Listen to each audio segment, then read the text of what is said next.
Salut, j'espère que vous allez bien. Donc, je reviens aujourd'hui, comme convenu, avec une nouvelle vidéo où je vais parler de l'aide juridictionnelle. Mais bien avant, je vais d'abord m'excuser parce que ça fait un moment, ça fait plus de 8 mois que je ne me suis pas connectée, que j'ai pas fait de vidéo. Malheureusement, c'est que j'ai beaucoup de travail. Je suis sur plusieurs projets et matériellement, je n'ai pas trouvé le temps de faire des vidéos aussi. Ce qui m'a quand même impressionné, c'est le montage, le temps que ça prend pour des montages. J'ai plus de 32 vidéos à tourner et à chaque fois, c'est la même question, c'est-à-dire, je filme avec mon téléphone, j'ai pas un appareil sophistiqué et tout ça là, des fois, ça, voilà, ça me décourage un peu. Donc, je vous souhaite une belle année 2022. Au-delà des souhaits, je souhaite que vraiment que 2022 soit pour vous une année de concrétisation de vos rêves. C'est-à-dire que 2021, vous avez pris le temps les années précédentes comment je vais dire ça, de travailler un peu sur le côté conceptualisation des rêves. C'est-à-dire vous vous dites, OK, moi j'ai des projets, comment je vais faire? Vous avez eu le temps de travailler tout ça. Et 2022, je souhaite pour vous que vous les matérialisez, que vous les touchez du doigt, que voilà, enfin vous donnez vie à vos projets. Dans cette vidéo, je vais aborder la question des avocats. Je ne l'ai pas préparé d'avance, hein. C'est que j'ai eu une question d'une personne vendredi et je me suis dit, allez, Mariette, samedi, motive-toi et essaye de filmer une vidéo. Bon, la question des avocats est sans doute liée à la question d'aide juridictionnelle. Donc, je vais peut-être commencer par l'aide juridictionnelle pour conclure avec l'avocat. Donc, l'aide juridictionnelle, c'est une aide qui existe depuis les années 1800, hein, je pense 1851 par là. Et ça s'appelait, en fait, c'était une aide, ça s'appelait l'assistance judiciaire. C'est-à-dire que c'est une aide qui est apportée aux personnes qui doivent se défendre et qui ne peuvent pas payer euh, les frais d'un avocat. Disons ça tout simplement. C'est-à-dire que vous avez une situation, vous devriez normalement passer devant les tribunaux et vous êtes en situation de précarité et cette situation vous empêche de pouvoir payer un avocat. Donc l'aide juridictionnelle a été pensée pour, en fait, un peu pour équilibrer les personnes. C'est-à-dire qu'une personne qui était riche, qui était nantie, qui pouvait se défendre, alors pouvait se défendre et pouvait payer les frais d'un avocat, alors qu'une personne qui n'avait pas de revenus se retrouvait un peu en déséquilibre. Donc, pourquoi je parle de l'aide juridictionnelle? Parce que l'aide juridictionnelle aujourd'hui, c'est c'est ouvert, c'est-à-dire que tout citoyen en France, l'aide juridictionnelle ne concerne pas que les demandeurs d'asile. Donc, vous et moi pouvons solliciter le bureau d'aide juridictionnelle pour une situation qui nous concerne. Ce que je souhaite dire dans cette vidéo, c'est aussi que j'ai souvent entendu dire pourquoi je vais faire le lien avec l'avocat et l'aide juridictionnelle. Donc, je suis demandeur d'asile. Bon, admettons, je vais jouer le rôle.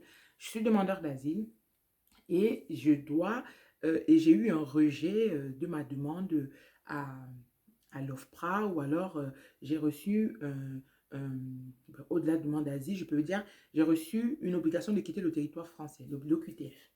Et pour ça, je peux contester parce que dans le courrier de notification, les services de l'État m'informent que mon droit de contester la décision, c'est-à-dire que j'ai un délai pour contester la décision. En fait, ce qui se passe, c'est que j'entends dire, pourquoi je fais la vidéo? Je fais cette vidéo parce que j'ai des personnes qui me disent, oui, mais Mariette, tu sais, si je dois prendre un avocat qui est payé par la France, au final, ça veut dire que je ne vais pas être bien défendue. Je dis, pardon? La personne me dit, oui, si je prends un avocat qui est payé par la France, ben non, je préfère prendre un avocat que je vais régler tout seul.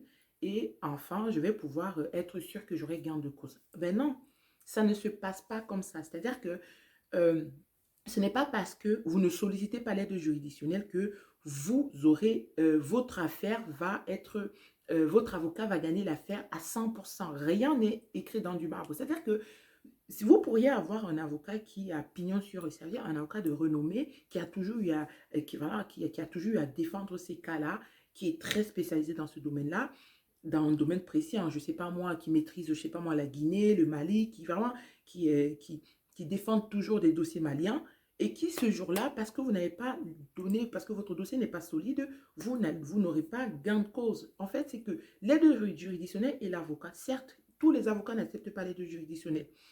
Mais ce n'est pas parce que vous renoncez à l'aide juridictionnelle que vous aurez forcément gain de cause. Ce n'est pas parce que vous avez décidé de ne pas faire la demande d'aide juridictionnelle. Parce que, en fait, si vous voulez, les avocats, ils ont une forme de neutralité. Les avocats, ce n'est pas parce que la France, ce n'est pas parce que les contribuables financent, payent en partie votre avocat que vous n'allez pas être défendu dans les règles de l'art. C'est-à-dire que ce n'est pas parce que c'est la France qui rémunère l'avocat qu'au final, vous y allez en disant, ah ben si la France paye mon avocat, ça veut dire que je ne vais pas avoir gain de cause ou alors que cette affaire est d'emblée perdue. Non, c'est pas ça.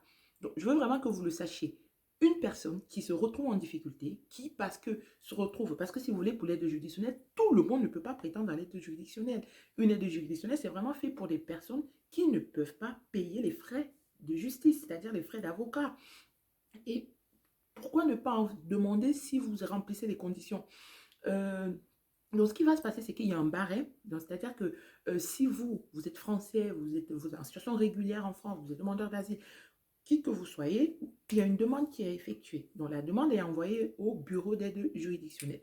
Donc, une fois que le bureau d'aide juridictionnelle va réceptionner votre dossier va être étudié et vous recevrez ensuite un courrier vous indiquant à hauteur de combien l'aide juridictionnelle vous sera accordée. Mais ça se trouve, il y a des dossiers où l'aide juridictionnelle est accordée à 100%, comme les demandeurs d'asile.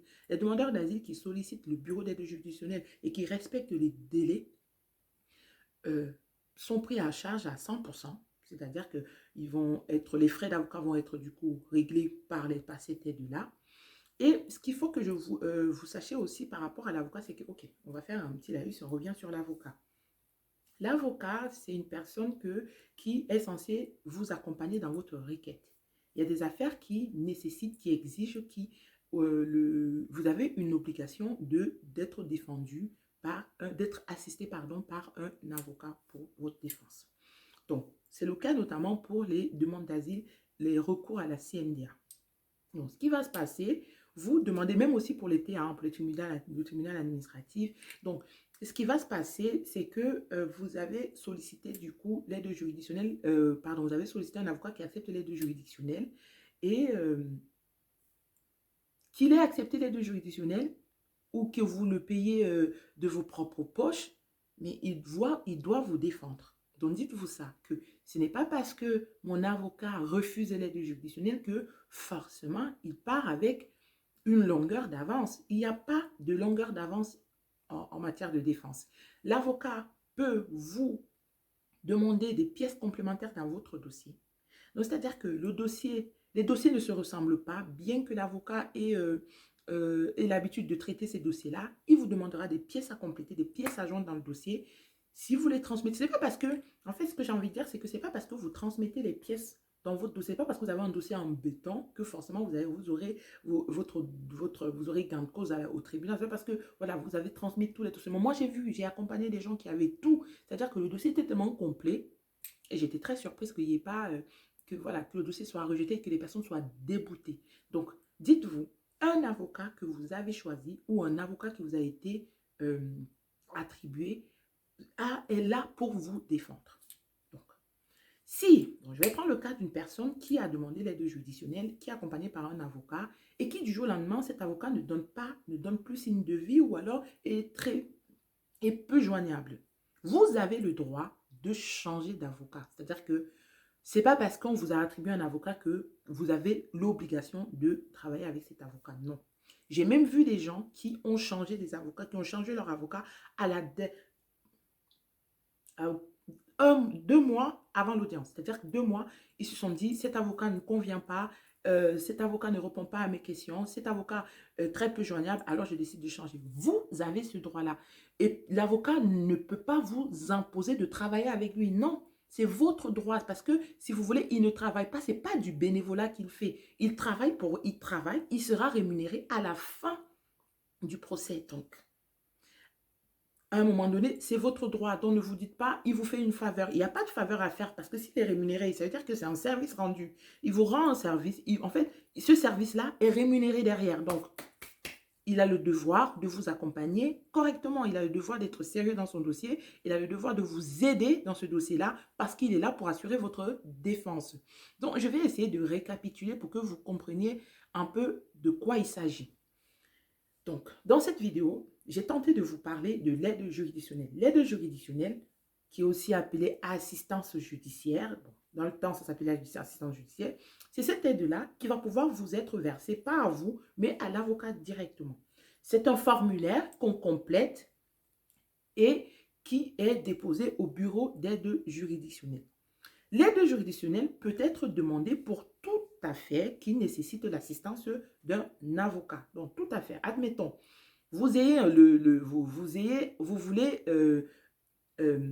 vous voulez faire un recours par rapport à une décision qui a été, voilà, qui a été rendue et vous souhaitez faire appel de cette décision-là. Bon, pour faire appel, si c'est un dossier qui nécessite la présence d'un avocat, vous pourriez faire la demande d'aide juridictionnelle. Mais avant de commencer votre procédure, vous devriez déjà vous renseigner auprès des avocats qui acceptent l'aide juridictionnelle. Parce qu'il y a des avocats qui refusent carrément l'aide juridictionnelle, qui vous disent, si vous voulez que je vous accompagne dans cette affaire-ci, vous devriez me payer, me rémunérer à part. C'est à vous de voir. Mais allez-vous-en, si vous décidez de choisir un avocat qui n'accepte pas l'aide juridictionnelle, ne vous dites pas que en fait, le fait qu'il n'accepte pas l'aide juridictionnelle vous donnera gain de cause dans votre affaire. Mais non. Non, non, non, non, non. Ce n'est vraiment pas, c'est une mauvaise idée. J'ai entendu des gens dire ça, mais ce n'est pas possible. C'est-à-dire qu'un avocat qui va accepter l'aide juridictionnelle ou un avocat qui n'accepte pas l'aide juridictionnelle, il a le devoir de vous accompagner dans la bienveillance. Il est là pour protéger vos intérêts et il doit être là pour vous entendre, pour vous accompagner, vraiment pour vous soutenir dans ce projet-là. Si à un moment donné de l'accompagnement, vous vous rendez compte qu'il est très peu présent, il vous critique, il n'est pas joignable, il ne répond jamais, vous lui envoyez des mails. Moi, c'est ce que j'ai fait. Moi, j'ai des personnes que j'accompagne qui me disent, OK, moi, je suis accompagnée par un tel avocat et moi, je prends le relais, donc c'est-à-dire que je vais faire le dossier et du coup, je contacte l'avocat pour faire le point. Silence radio, pas signe de vie, l'avocat qui ne répond plus à ses mails, l'avocat qui ne répond pas, ou alors les avocats qui crient, qui engueulent les personnes, les personnes qu'ils accompagnent. C'est-à-dire, moi j'ai vu le cas d'une avocate d'ailleurs qui avait hurlé sur une personne que j'accompagnais parce que en fait, il ne comprenait pas tout ce qui se disait et il posait plein de questions et ça ne lui a pas plu. Donc, c'est votre droit. C'est-à-dire que si à un moment donné, cet avocat-là, vous sentez que parce qu'un avocat, c'est quand même quelqu'un qui est censé vous défendre. Donc, si vous allez déjà avec un avocat qui à peine répond à vos mails, à peine répond à vos inquiétudes, à un moment donné, ne soyons pas bêtes. C'est-à-dire que vous avez le droit de dire à l'avocat, allez, on n'est pas mariés, même dans les mariages, quand on ne s'entend plus, on a le droit de divorcer. Donc voilà, on n'est pas mariés. Si vous n'arrivez pas à répondre à mes inquiétudes, j'ai décidé de... Vous n'êtes même pas obligé d'aller lui dire ça. C'est-à-dire que vous trouvez le nouveau avocat et ce nouveau avocat fait la démarche pour récupérer votre dossier et annoncer au tribunal que désormais votre dossier sera défendu par ce nouveau avocat. Donc voilà, j'espère que cette vidéo va vous apporter un peu de bouteille sur cette question d'avocat. Ne stressez pas dans le choix de l'avocat. Et puis, dans le choix d'avocat, la première chose que vous allez vous poser avant d'effectuer votre choix, c'est sûr, est-ce que cet avocat accepte l'aide juridictionnelle? OK. Est-ce que cet avocat est présent et disponible? Parce que le tout, ce n'est pas de choisir un avocat, mais c'est aussi un avocat qui va pouvoir vous accompagner concrètement dans le dossier. Est-ce que cet avocat, je peux l'appeler? Est-ce que j'ai les contacts, les coordonnées de cet avocat? Est-ce que cet avocat a accepté aussi de m'accompagner, de me donner des pistes de travail? C'est-à-dire que mon dossier a été rejeté et l'avocat me donne déjà des idées sur quoi il faut que je travaille en vue de l'audience. C'est-à-dire que les avocats avec qui je travaille d'habitude me disent Mariette, la personne doit travailler sur tel domaine, tel sujet. Et moi, en amont, je travaille avec les personnes sur ces sujets-là. Donc, si un avocat ne peut pas remplir ces critères-là, ce n'est pas la peine. Donc, vous avez le droit de dire, allez, ça ne marche pas, ciao. Et vous partez, vous allez chercher un autre avocat. Une autre chose, pour le choix d'avocat, si vous ne connaissez pas d'avocat et vous vous dites, c'est compliqué. Dans chaque commune, dans chaque département, il existe ce qu'on appelle les maisons juridiques, les maisons d'appui, les maisons d'accès. C'est des points d'accès où vous avez des permanences juridiques avec des avocats qui peuvent vous conseiller sur leurs confrères qui acceptent l'aide juridictionnelle et aussi qui peuvent vous apporter leur soutien sur comment traiter votre dossier. Donc voilà, n'hésitez vraiment pas, ne vous enfermez pas dans cette idée que ben, mon avocat, il ne faut pas qu'il accepte l'aide juridictionnelle parce qu'il y aura conflit d'intérêts. Ça peut s'entendre, mais non, en France, la justice, elle est indépendante. C'est-à-dire que je ne peux pas, un avocat, il a le respect du secret professionnel, il ne peut pas il a accepté de vous accompagner, c'est-à-dire d'effectuer votre défense. La défense, il est de votre côté, il ne doit pas être de l'autre, du côté adverse. Donc, c'est pour ça que vous devriez y aller en vous disant, vous y allez à fond, vous croyez en lui, parce que l'avocat aussi, c'est là.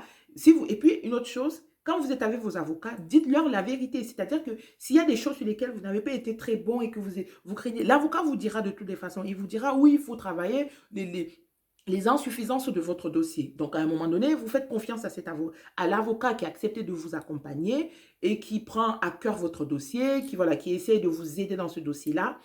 Faites-leur confiance et ça devrait bien se passer. Comme je l'ai dit dans le petit post que j'ai fait tout à l'heure, désormais sur ma chaîne, je vais tenter de faire des vidéos toutes les semaines. C'est-à-dire toutes les semaines, je vais balancer une vidéo que j'aurais eu la peine de filmer en amont. J'étais partie sur l'idée de faire comment on appelle ça là, des lives, mais c'est très compliqué. J'ai essayé de me connecter sur mon ordinateur. C'est casse-tête chinois.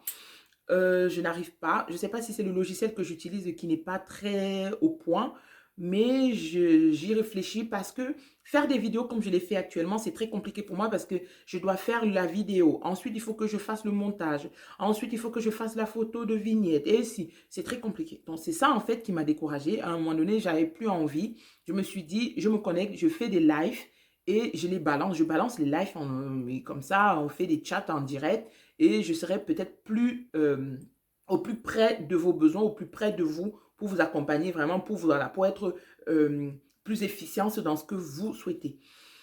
Bon, en attendant, on va essayer de faire avec les moyens de bord. C'est un peu bancal, mais bon, c'est mieux que rien. Je vous dis à la semaine prochaine pour une autre vidéo. Envoyez-moi des idées de vidéos si vous en avez. Et n'hésitez pas à la partager du moins. C'est-à-dire que si vous trouvez l'intérêt de cette vidéo, vous la partagez. Si vous voyez que ça ne vous plaît pas, vous ne la partagez pas. Si vous souhaitez vous abonner, c'est pareil, vous vous abonnez. Si vous trouvez que la vidéo, il n'y a pas tout ce que vous souhaitez, c'est pareil. Donc voilà, je vous envoie plein de bisous et prenez soin de vous. Et on se dit à la semaine prochaine pour une autre vidéo.